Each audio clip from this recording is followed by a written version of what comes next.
ನಮಸ್ಕಾರ ಎಲ್ಲರಿಗೂ welcome back. ನಾನು ಮಂಜು, ನೀವು ನೋಡ್ತಿದ್ರಿ ಮಂಜು ಸ್ಟೋರೀಸ್. ಫ್ರೆಂಡ್ಸ್, ಇನ್ನೇನು ಕೆಲವೇ ಕ್ಷಣಗಳಲ್ಲಿ IPL 2024 ಪ್ರಾರಂಭವಾಗಲಿದೆ. ಚೆನ್ನೈ ಸೂಪರ್ ಕಿಂಗ್ಸ್ ಮತ್ತು RCB ತಂಡದ ಮೊದಲನೇ ಪಂದ್ಯದಲ್ಲಿ ಬಿಗ್ ಕಾಳಗ ನಡೆಯಲಿದೆ ಅಂತ ಹೇಳ್ಬೋದು. ಇನ್ನು ಫ್ರೆಂಡ್ಸ್, ಚೆನ್ನೈ ಸೂಪರ್ ಕಿಂಗ್ಸ್ ತಂಡಕ್ಕೆ ನಮ್ಮ RCB ತಂಡದ ಈ ಮೂರು ಆಟಗಾರರು ಕಂಟಕವಾಗಲಿದ್ದಾರೆ ಅಂತ ಹೇಳ್ಬೋದು. ನಮ್ಮ RCB ತಂಡದ ರಣ ಬೇಟೆಗಾರರು ಅಂತ ಅನ್ನಬಹುದು.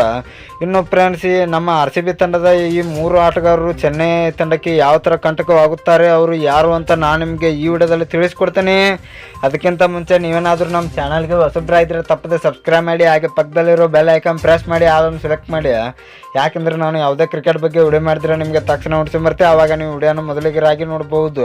ಸಬ್ಸ್ಕ್ರೈಬ್ ಅನ್ನೋದು ಸಂಪೂರ್ಣ ಉಚಿತ. ವಿಡಿಯೋ ಕೆಳಗೆ ಬ್ಲ್ಯಾಕ್ ಪ್ಲಾನ್ ಇದೆ, ಮಾಡ್ಕೊಳ್ಳಿ. ಏನೋ ತರ ಮಾಡಿದೆ ವಿಡಿಯೋ ಶುರು ಮಾಡೋಣ ಬನ್ನಿ. ಇನ್ನು ಫ್ರೆಂಡ್ಸ್, ಇವತ್ತು ಚೆನ್ನೈ ಸೂಪರ್ ಕಿಂಗ್ಸ್ ತಂಡಕ್ಕೆ ನಮ್ಮ RCB ತಂಡದ ಮೂರು ಆಟಗಾರರು ಕಂಟಕವಾಗುವ ಆಟಗಾರರು ಯಾರು ಅಂತ ನೋಡಿದರೆ ಅದು ಬೇರೆ ಯಾರು ಅಲ್ಲ, ನಮ್ಮ RCB ತಂಡದ ನಾಯಕ ಪಾಪ್ ಡು ಪ್ಲೆಸಿ, ನಮ್ಮ ಕಿಂಗ್ ಕೊಹ್ಲಿ, ಗ್ಲೆನ್ ಮ್ಯಾಕ್ಸ್ವೆಲ್ ಅಂತ ಹೇಳ್ಬೋದು. ಈ ಮೂರು ಆಟಗಾರರು ನಮ್ಮ ಚೆನ್ನೈ ತಂಡಕ್ಕೆ ಕಂಟಕವಾಗುತ್ತಾರೆ ಅಂತ ಹೇಳ್ಬೋದು. ಯಾಕೆಂದರೆ ಫ್ರೆಂಡ್ಸ್, ಮೂರು ಮಂದಿ ಕೂಡ ಬಿಗ್ ಹಿಟ್ ಸಿಡಿಸಬಲ್ಲ ಆಟಗಾರರು. ಅಷ್ಟೇ ಅಲ್ಲದೆ 20 ರನ್ನನ್ನು ಹೊಡೆದರೆ ಸೆಂಚುರಿ ಹೊಡೆಯಬಲ್ಲ ಆಟಗಾರರು. ಅಷ್ಟೇ ಅಲ್ಲದೆ ವಿರಾಟ್ ಕೊಹ್ಲಿ ಮತ್ತು ಪಾಪ್ ಡು ಪ್ಲೆಸಿ ಓಪನಿಂಗ್ನಲ್ಲಿ ಸಖತ್ತಾಗಿ ಓಪನಿಂಗ್ನ ಕೊಡುತ್ತಾರೆ. ಇನ್ನು ಗ್ಲೆನ್ ಮ್ಯಾಕ್ಸ್ವೆಲ್ ಅವರು ಬಂದರೆ ಸಿಕ್ಸರ್ಗಳ ಸುರಿಮಳೆನೇ ಅಂತ ಹೇಳ್ಬೋದು. ಒಟ್ಟಿನಲ್ಲಿ ಈ ಮೂರು ಆಟಗಾರರನ್ನು ಹೇಗೆ ಔಟ್ ತೆಗೆದು ಅಂತ ಚೆನ್ನೈ ಸೂಪರ್ ಕಿಂಗ್ಸ್ ತಂಡ ಈಗ ಚಿಂತೆ ಮಾಡುತ್ತಿರುತ್ತದೆ ಅಂತ ಹೇಳ್ಬೋದು.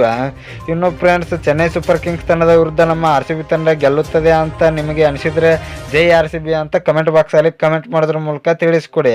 ಇನ್ನು ನಿಮಗೆ ಇದೇ ರೀತಿ ನಮ್ಮ RCB ಮತ್ತು ಕ್ರಿಕೆಟ್ ಬಗ್ಗೆ ಅಪ್ಡೇಟ್ಸ್ ಬೇಕಾಗಿದ್ದರೆ ನಮ್ಮ ಚಾನಲ್ ಲೈಕ್ ಮಾಡಿ, ಶೇರ್ ಮಾಡಿ, ಸಬ್ಸ್ಕ್ರೈಬ್ ಮಾಡಿ, ಬೆಲ್ ಐಕಾನ್ ಆನ್ ಮಾಡ್ಕೊಳ್ಳಿ. ಕ್ರಿಕೆಟ್ ಬಗ್ಗೆ ಜಾಸ್ತಿ ಅಪ್ಡೇಟ್ಸ್ ಬರ್ತಾ ಇರುತ್ತೆ, ಅದಕ್ಕೆ ಸಬ್ಸ್ಕ್ರೈಬ್ ಮಾಡ್ಕೊಳ್ಳಿ. ನಮಸ್ಕಾರ ಫ್ರೆಂಡ್ಸ್.